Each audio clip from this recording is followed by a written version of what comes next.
સંગમ 4 રસ્તા નજીક આવેલ પાર્લરમાં આગ. વડોદરા શહેરના સંગમ 4 રસ્તા નજીક આવેલ જલારામ ખમણ હાઉસની બાજુમાં પાર્લરની દુકાનમાં આગનો બનાવ બન્યો હતો. પાણીગેટ ફાયર સ્ટેશનને કંટ્રોલથી કોલ આવ્યો હતો કે સંગમ 4 રસ્તા પાસે આવેલ જલારામ હાઉસના બાજુમાં આવેલ પાર્લરમાં આગ લાગી છે. જે કોલ મળતા પાણીગેટ ફાયર વિભાગની ટીમ તાત્કાલિક ઘટના સ્થળે આવી પહોંચી હતી તથા આગ ઉપર પાણીનો મારો ચલાવી આગ કાબૂમાં લીધી હતી તેમજ કુલિંગની પ્રક્રિયા હાથ ધરી હતી. પ્રાથમિક રીતે જોતા શોર્ટ સર્કિટના કારણે આગ લાગી હતી, જે સંદર્ભે વધુ તપાસ હાથ ધરાઈ હતી. એસીમાં આગ લાગી હોવાનું જણાયું હતું.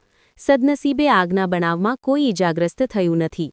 આગની ઘટના સંદર્ભે પાણીગેટ ફાયર સ્ટેશનના સબ ફાયર ઓફિસર નરેશ માળી દ્વારા માહિતી આપી હતી. કંટ્રોલથી અમને સંગમ 4 રસ્તા પાસે જે જલારામ હાઉસ છે એમના બાજુમાં એક પાર્લર હતું, ત્યાં આગનો ઘટનાનો કોલ આવેલો. અમે તરત જ ઘટના સ્થળે પહોંચીને પાણીનો મારો ચલાવીને આગને કંટ્રોલમાં લીધી છે. કોઈ જાતનું હાનિ થયેલ નથી. અત્યારે હાલ કુલિંગની પ્રોસેસ ચાલે છે. આગ લાગવાની કારણ મોસ્ટ ઓફ પ્રાથમિક રીતે જોતા શોર્ટ સર્કિટ લાગે છે, પણ આગળ એ તપાસનો વિષય છે. અત્યારે અમે જોયું તો એસીમાં આગ લાગેલી હતી. અત્યારે બધું કંટ્રોલમાં કરીને કુલિંગની પ્રોસેસ ચાલે છે. આગળની કાર્યવાહી ચાલશે.